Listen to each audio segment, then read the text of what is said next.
Eh bien salut tout le monde, bienvenue sur la chaîne YouTube Barani Gaming pour un premier let's play consacré à un jeu qui pour moi est un monument de l'univers vidéoludique, The Legend of Zelda Ocarina of Time sur Nintendo 64, édité et développé par Nintendo en 1998, à découvrir ou à redécouvrir pour beaucoup d'entre vous j'imagine. On est parti dans quelques instants et on va découvrir ensemble cette magnifique aventure. Juste le temps pour moi de vous donner un petit détail sur la façon dont j'ai envie que ce let's play se déroule. Je vais sciemment éviter de lire les dialogues ou de commenter les cinématiques pour vous laisser le plaisir et la primeur de vous faire vous-même une idée de la voix qu'ont les protagonistes et de vous immerger dans l'aventure à votre manière et à votre rythme. Voilà, allez on va démarrer, on va prendre un autre fichier, le premier était juste pour faire un test et puis on va l'appeler Barani. Le petit personnage qui normalement s'appelle Link, bien évidemment. Et pour le let's play, on va personnaliser un petit peu tout ça.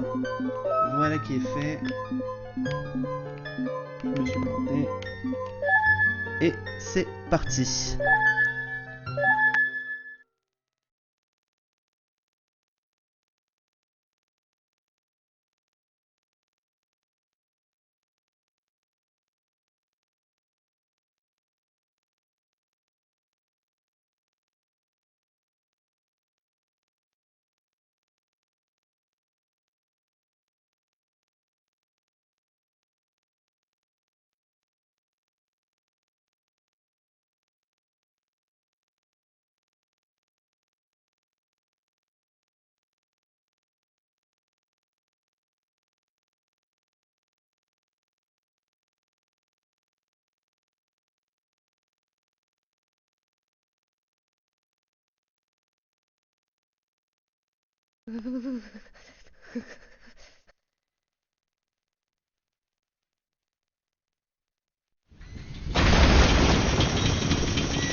Allez, la cinématique d'introduction est terminée.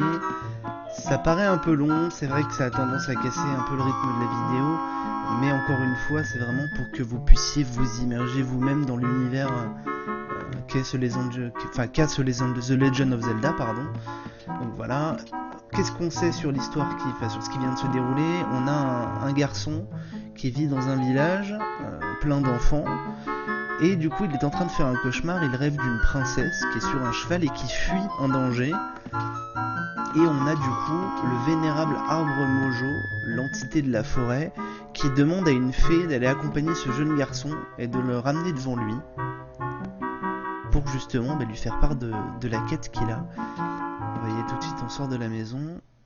Et nous voilà arrivés dans la forêt Kokiri. Et on va rencontrer tout de suite la première protagoniste de l'histoire. Alors pour la petite anecdote, parce qu'on ne sait pas tout de suite, elle s'appelle Saraya. Comme ça au moins vous aurez déjà l'information.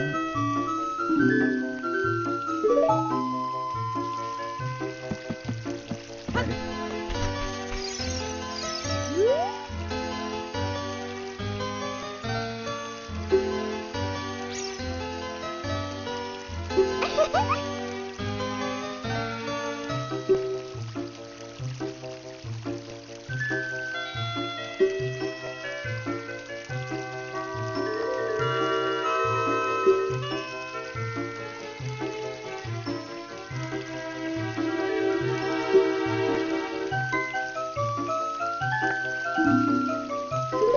Alors, on a une information qui est assez importante, qui nous vient tout de suite, assez subtile, c'est que cet enfant, auparavant, n'avait pas de fée, et donc visiblement, au regard des autres, n'était pas considéré comme un véritable habitant du village et comme un véritable Kokiri. On verra plus tard pourquoi. Donc, la première chose, c'est des infos que j'ai déjà, donc je vais un petit peu vous spoiler. Pour pouvoir sortir du village, il nous faut deux éléments pour pouvoir aller voir le vénérable arbre Mojo. Il nous faut une épée et un bouclier, pardon. Et pour ça, il va nous falloir un petit peu d'argent. Donc ce qu'on fait, c'est qu'on va rentrer dans cette maison et puis on va aller piller les coffres.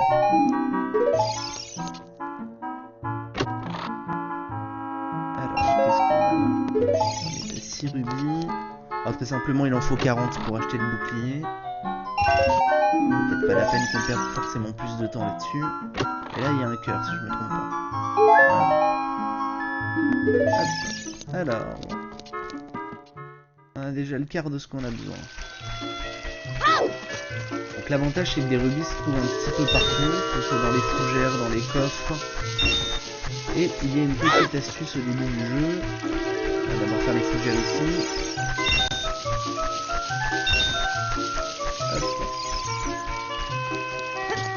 Ce petit jeu de plateforme que je viens de réussir à merveille et qui permet du coup de récolter des rubis. Alors on peut pas le faire en sens inverse évidemment, et du coup il faut rentrer dans une maison pour reset un petit peu la récolte. Alors hop. Alors, il y a certainement d'autres moyens d'aller chercher des rubis. D'ailleurs on va aller en voir un tout de suite. On va aller chercher l'épée, ce sera fait.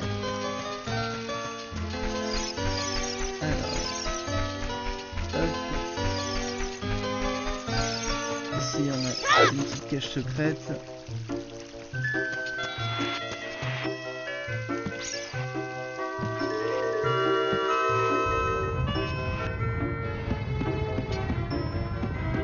Alors je vais juste faire une petite chose. Les aléas du direct. Pas du moins de l'enregistrement. Je vais baisser un petit peu le son de jeu qui me paraît un poil fort. Alors. Voilà, ce sera peut-être plus agréable. Alors, tiens, des rubis ici, parfait. Et il n'a pas la capacité de soulever les herbes. Vous avez vu un petit peu le rocher. En fait, tout simplement, il faut aller vite et éviter de se le prendre. Et voilà, le premier coffre au trésor de ce jeu qui va nous permettre d'obtenir l'épée Kokiri.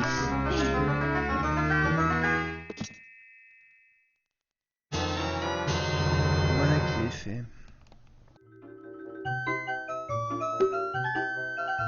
Bon, ça c'est le petit schéma explicatif pour dire qu'il faut l'équiper avec A, etc.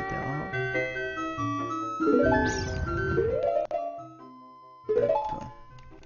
Alors... Ah, tiens, vous voyez les aléas de l'émulation, puisque je vous l'ai pas dit, mais je pense que vous en doutez. On joue sur un émulateur. Premier bug graphique, j'espère qu'on n'en aura pas d'autres qui viendront nous embêter. Hop. Mon activité favorite dans ce jeu, couper les pancartes en deux. Alors Navi nous dit constamment hey, hey, tout simplement parce qu'elle a des informations à nous dire. Là je ne vous le mets pas parce que l'information c'est qu'il faut aller voir le vénérable arbre de Mojo, elle visiblement elle est pressée.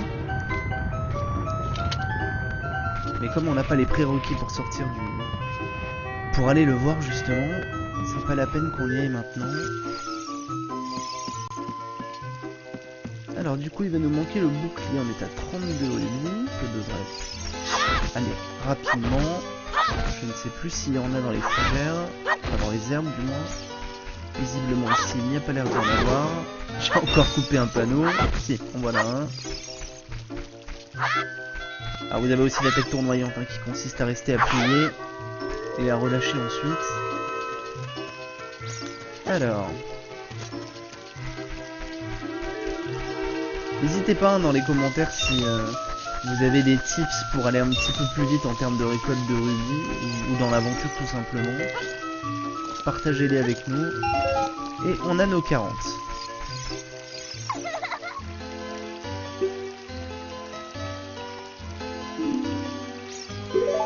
Alors ça c'est le système en fait de tutoriel entre guillemets.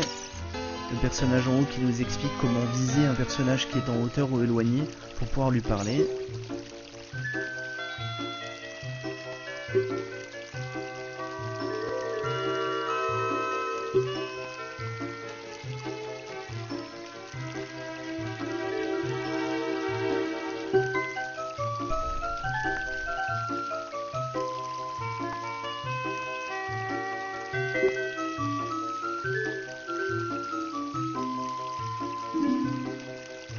Ah oui, ce système de visée Z, pour moi, il est très pratique. C'est vraiment quelque chose que Nintendo a bien fait.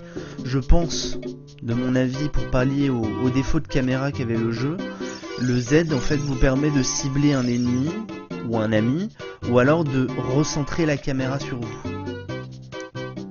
Alors, bienvenue à la boutique, et voilà le bouclier Mojo pour 40 rubis. On n'achète pas le reste aujourd'hui, ça ne sert à rien. Je doute qu'il y ait un intérêt. De toute façon. Voilà. Je vais rebaisser à nouveau le son.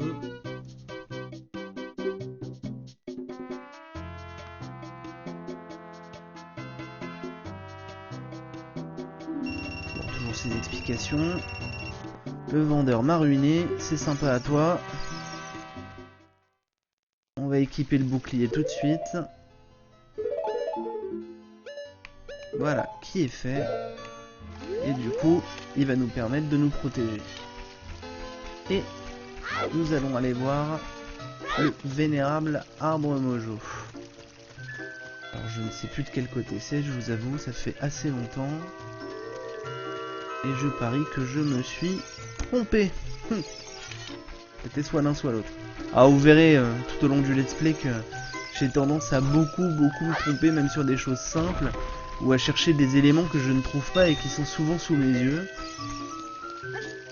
Une manie que j'ai chez moi avec les jeux. Oui, oui Navi, t'inquiète pas, on va y aller.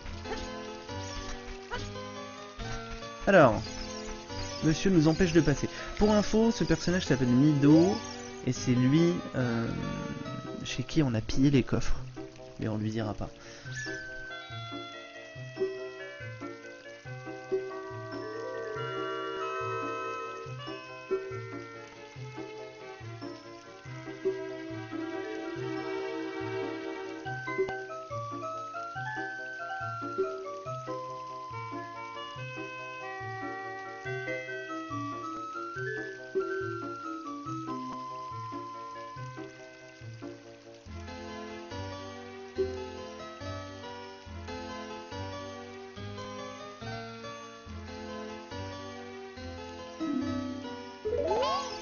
Donc voilà, Mido se présente visiblement comme le responsable, le chef du village. Un enfant qui gouverne des enfants, pourquoi pas. Et visiblement, on n'est pas en odeur de sainteté avec lui, il a pas l'air de nous apprécier. Visiblement, comme je vous l'avais dit au début, parce que nous n'avions pas de fée jusqu'à maintenant. Et du coup, nous n'étions pas considérés comme un membre à part entière du village. Alors, premier élément. Je viens de tuer une plante et j'obtiens un bâton mojo. Ce bâton est très pratique puisqu'il va nous permettre notamment soit de frapper, mais vous vous doutez bien qu'il va se casser rapidement, soit de l'utiliser pour allumer des torches. Ce qui nous amènera aux premières mécaniques du jeu. Allez, un autre bâton, tant qu'à faire. Voilà. Et nous arrivons devant le vénérable arbre mojo.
Allez, on est parti. Une rencontre assez rapide pour introduire un petit peu l'histoire. Donc le vénérable arbre mojo est sous l'emprise d'une malédiction qu'il va falloir lever. Et c'est tout l'objet de ce premier donjon. Il va être assez court et simple, mais qui va nous permettre de découvrir un petit peu les mécaniques de jeu proposées par Nintendo. Alors, on est parti.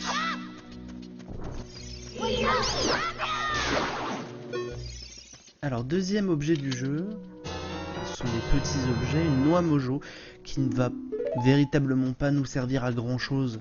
Enfin, moi je ne l'utilise pas. Après, on peut peut-être l'utiliser de plusieurs façons. Cette noix mojo, elle permet tout simplement de paralyser les ennemis. Ah, un coup. Alors, qu'est-ce que Navi a envie de me dire ?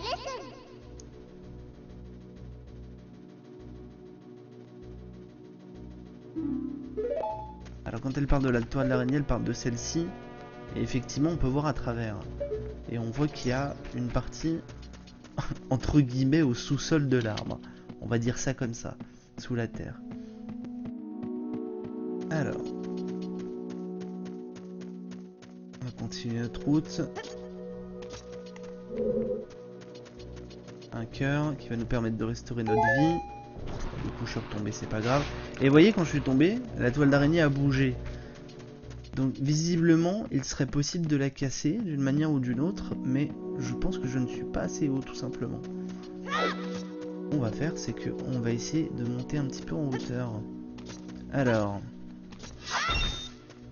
les rubis, très intéressant.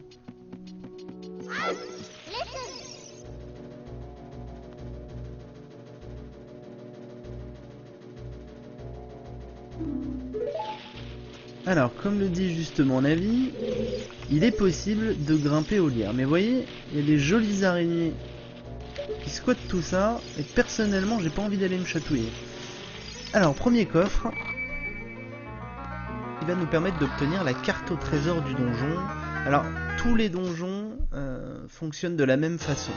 Vous allez avoir 3, puis 4 coffres un petit peu plus tard dans l'aventure, mais d'abord 3, avec un premier qui vous permet d'avoir la carte du donjon, le deuxième qui va vous permettre d'obtenir la boussole, et le troisième qui vous permet d'obtenir une arme spéciale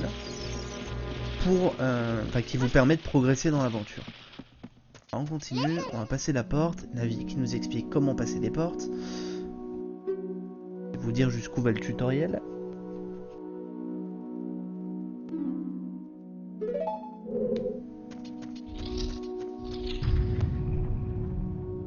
Alors, premier danger, premier monstre, et tout simplement, on va le cibler, il suffit de lui renvoyer sa graine à l'aide du bouclier, et vous allez vous rendre compte que ces petites bêtes parlent très très vite.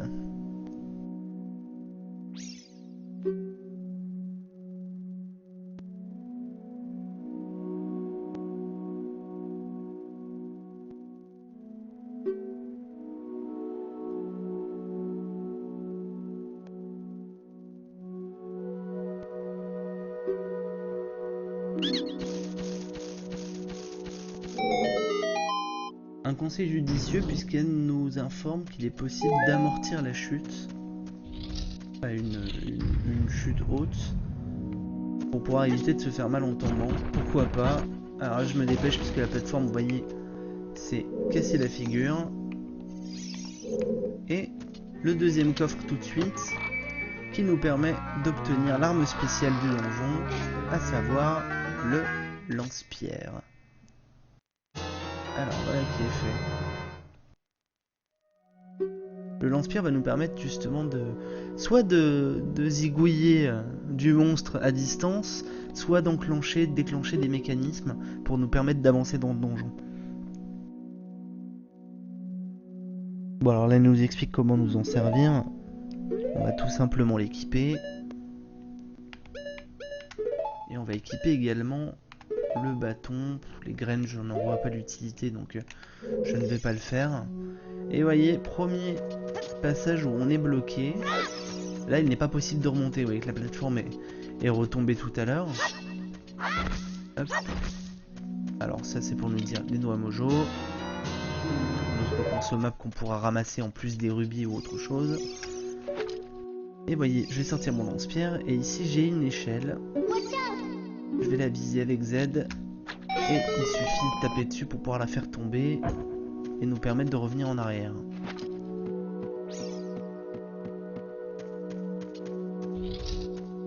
Alors. Du coup, si vous vous souvenez bien tout à l'heure, je vous avais dit que je voulais pas monter le lierre à cause des petites bébêtes, des araignées dont j'ai une sainte horreur. Et bien maintenant, ça ne va plus être un problème. Il nous suffit de les viser et de les dégommer au lance-pierre. Bon, je la fais celle-ci même s'il n'y a pas besoin. Si vous remarquez bien, il y en a une autre là-haut. Ah. Et on est tout bon. Et du coup, on va pouvoir monter.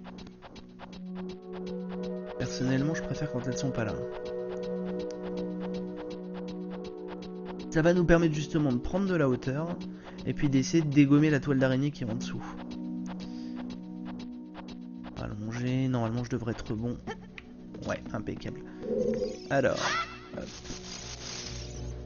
Un autre type de monstre.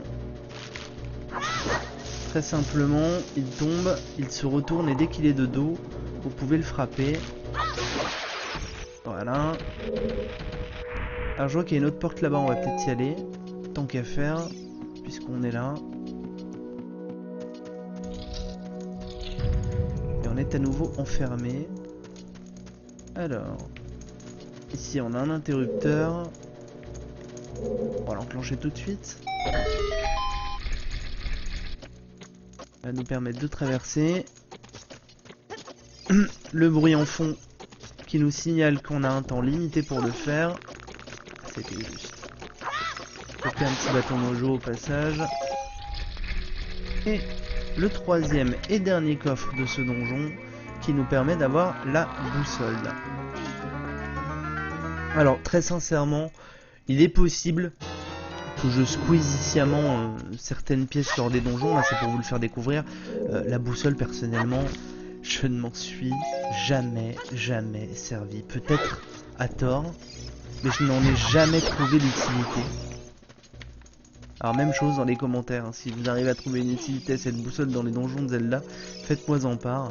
Alors vous voyez que la porte elle est fermée, tout simplement, je vous expliquais tout à l'heure, avec le bâton mojo, on va pouvoir l'allumer, enfin allumer les lampadaires restants avec du feu. Là.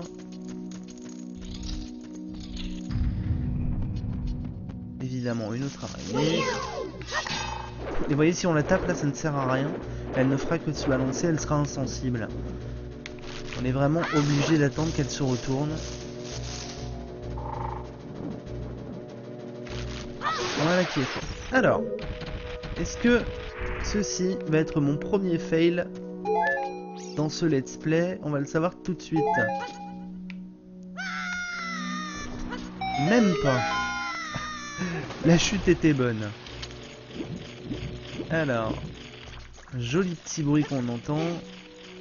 Ici un interrupteur à nouveau, on va l'enclencher. Ça va nous permettre de mettre le feu à la toile d'araignée qui nous bloquait derrière. Et là on a cette araignée qui fait un drôle de bruit qui s'appelle une Sculptilla. Alors on verra plus tard dans le jeu à quoi elle sert. C'est une Sculptilla d'or.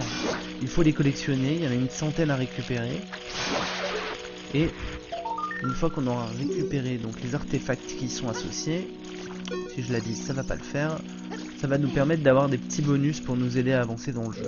Pas indispensable, mais des petits bonus non négligeables. Et ça on verra plus tard lorsqu'on sera à ce moment là de l'aventure. Alors, on a mis le feu à la toile d'araignée, on a un petit coffre ici, un cœur, des rubis, un cœur. Pas d'utilité directe, mais c'est pas grave. Hop, et vous voyez une toile d'araignée en face. Donc, du coup, ce qu'on va faire, on va mettre feu à notre bâton et on va aller brûler la toile en face. Alors, on a toujours un temps limité, hein, puisque le bâton brûlant peut se consommer. L'avantage, c'est que regardez, ah, là, je crois que c'est trop tard, mais si il vous reste un petit peu de temps, vous le rangez dans votre sac, votre bâton, et du coup, ça permet de reset le CD. Alors, un nouveau monstre avec une boule, une noix mojo à lui renvoyer dans la figure. Et lui va nous donner un élément important de l'aventure.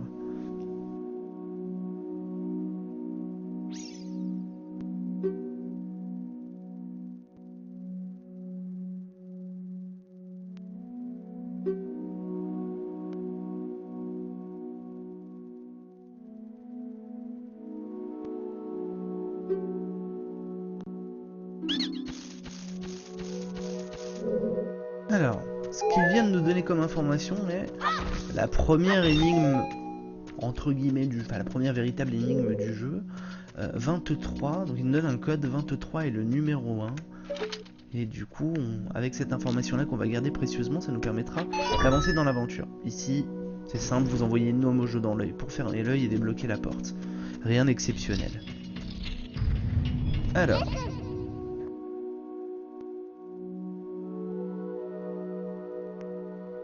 ici une information qui nous permet de savoir qu'on peut plonger sous l'eau. Vous voyez de base on est à la surface et elle nous demande d'aller voir. Alors vous voyez il y a l'interrupteur ici. On va aller l'enclencher. Je me suis fail, voilà, c'est le premier fail de Zelda. Il y en aura d'autres, croyez-moi. Voilà. Et du coup cet interrupteur va nous permettre de baisser l'eau, toujours avec un temps limité, donc il va falloir se dépêcher.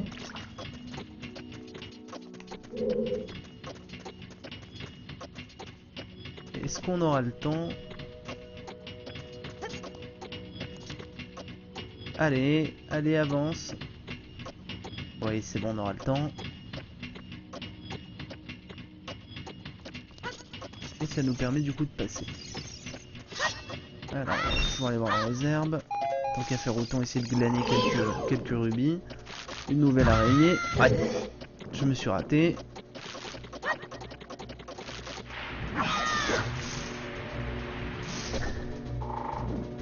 Hop, allez, voilà.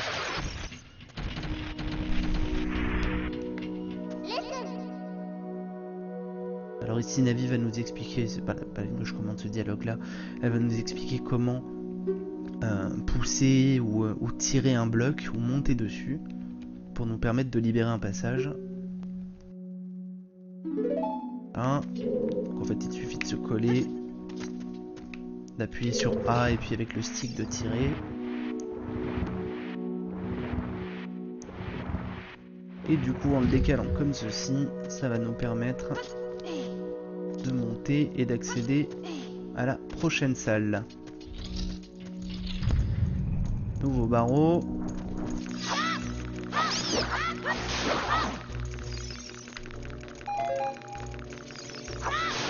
Hop. Bon, bah même chose que auparavant, il suffit de prendre. Si je me trompe, ça va pas le faire. Hop, un bâton mojo. Et d'aller enflammer les deux torches pour pouvoir ouvrir la porte. Vous voyez ce que je vous disais, si je spam A pour ranger, voilà, ça me permet de pas perdre le bâton.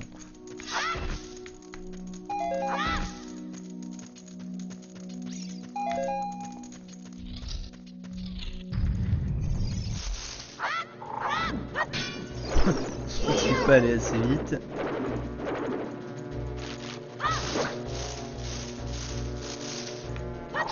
Voilà. Récupérer un cœur. Deuxièmement, on a, voilà, on a un autre monstre. C'est une espèce d'araignée avec un œil. Dirons-nous comme ça.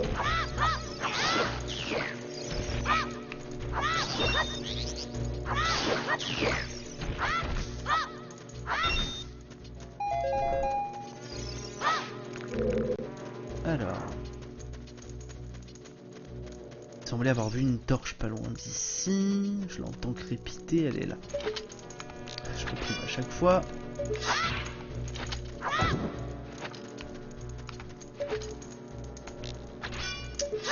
Petit défaut de touche. Voilà.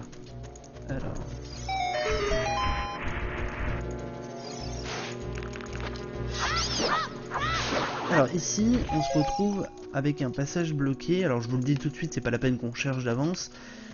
Ce passage ne peut se débloquer qu'avec des bombes, un élément qu'on aura plus tard dans le jeu.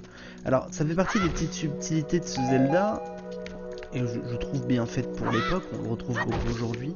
C'est que ça, il va falloir qu'on le retienne parce qu'il faudra qu'on revienne plus tard si on veut débloquer le passage et savoir ce qu'il y a derrière. Donc ça fait partie des petits éléments qui nous permettent, qui permettent à la fin de finir le jeu à 100%. C'est des éléments un peu à oublier. Donc je me le noterai et puis on verra dans les épisodes suivants pour y retourner.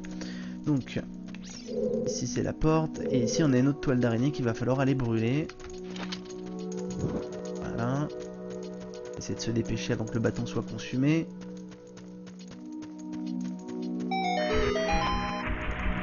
Et voilà qui est fait. Un nouveau passage. Et donc, du coup, on va arriver dans la pièce où on était tout à l'heure. Où on a atterri en dégommant la toile d'araignée. Sauf que cette fois, on atterrit de l'autre côté.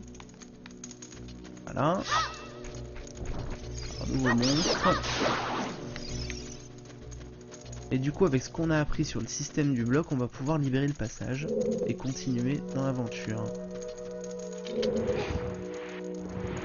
Alors vous l'avez peut-être pas vu à droite, je suis allé vite, il y a une nouvelle toile d'araignée au sol qu'il va falloir brûler pour pouvoir accéder à une autre partie du donjon.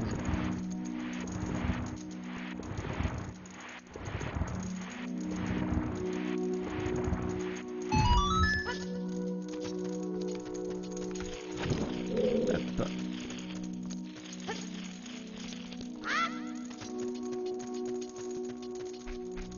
Et voilà. Tout simplement.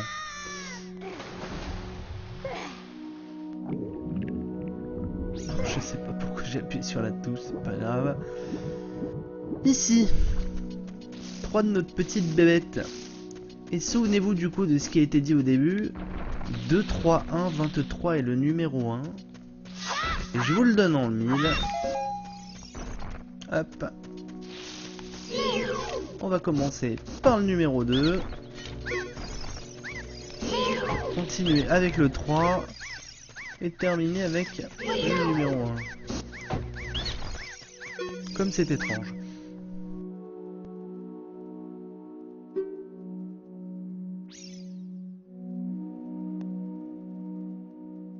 Ah, je vous avais dit, elle parle beaucoup. Hein.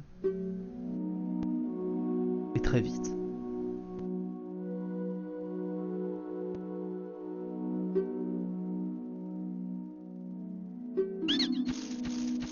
Ça, tu peux le dire. Donc du coup, elle nous informe qu'il y a une reine dans ce donjon et que son point faible est d'aller l'étourdir pour pouvoir l'asséner de coups. On va voir ça. Et du coup, ça me donne l'occasion de vous présenter le premier boss de ce donjon. Vous allez voir un boss pas très beau, grosse araignée avec un œil.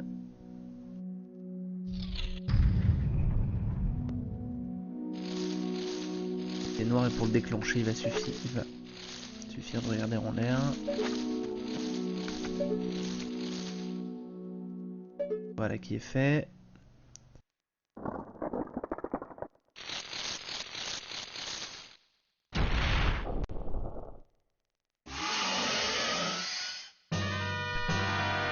Monstre insectoïde géant Goma.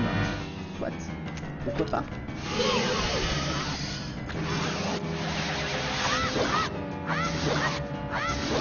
Et du coup, après l'avoir étourdi avec la graine de l'eau, j'essaie de la frapper.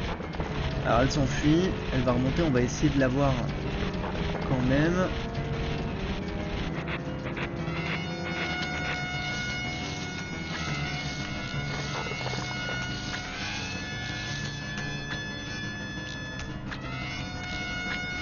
Voilà.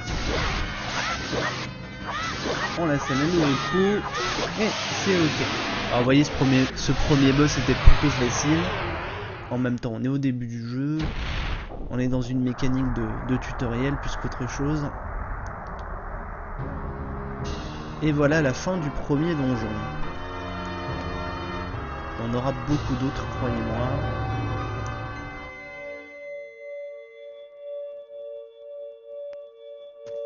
Ici, un réceptacle de cœur qui va nous permettre d'augmenter notre jauge de vie.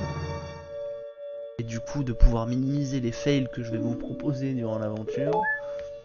Et nous voilà donc à 4 cœurs au lieu de 3. Et on va sortir. Donc en toute logique, la malédiction est levée sur l'arbre mojon. On va voir ce qu'il en est réellement.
Eh bien nous revoilà, après cette première séquence émotion, on a eu beaucoup d'informations, à savoir que on a découvert l'existence du monde créé par 3 déesses, Din, Faror et Nayru, venues dans la galaxie pour créer cette planète. Elles y ont laissé derrière elles un triangle d'or qu'on appelle la Triforce, donc représenté par la force, la sagesse et le courage, et on y apprend que ce trésor a un immense pouvoir et que un homme venu du désert, un cavalier, donc pas la peine je peux vous spoiler maintenant, qui s'appelle Ganondorf, un cavalier du désert qui est venu pour essayer de s'emparer de ce pouvoir. Donc séquence émotion puisqu'on n'a pas réussi à sauver le vénérable Arbre Mojo, qui de toute façon était perdu à cause de la malédiction jetée par cet homme. Voilà. Alors on va essayer de sortir, et du coup Mido nous rebloque le passage.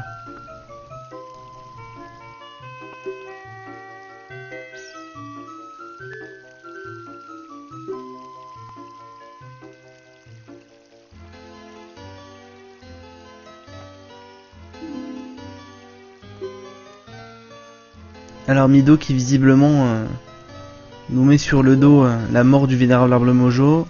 Il pense que du coup le village est condamné, puisque l'arbre leur servait de protecteur. Bon, on verra plus tard qu'il n'avait pas tout à fait tort en un sens. Mais enfin bon. Alors, on va s'arrêter là pour ce premier épisode. Juste pour moi le temps de vous dire une ou deux petites choses. J'espère surtout que vous avez apprécié cette vidéo. N'hésitez surtout pas à commenter, à mettre un petit pouce vert si ça vous a plu, un pouce rouge si ça vous a moins plu, ce qui est possible aussi, peut pas plaire à tout le monde. N'hésitez pas dans les commentaires à me dire ce que vous avez pensé de cet épisode, ce que vous pensez du fait que je ne commente pas les dialogues notamment, pour que je puisse dans d'autres vidéos futures essayer de corriger un petit peu le tir en fonction de vos souhaits. Voilà, donc je vais laisser passer quelques jours, voir un petit peu vos réactions, et puis on sortira ensuite les épisodes suivants avec un rythme un petit peu plus soutenu. J'espère, normalement ça devrait être largement possible, pouvoir sortir 2 à 3 épisodes par semaine, histoire qu'on casse pas le rythme et puis que vous ayez rapidement la suite de l'aventure. Voilà, et ben écoutez, je vous souhaite à tous une excellente journée, je vous dis à très bientôt sur ma chaîne. A plus.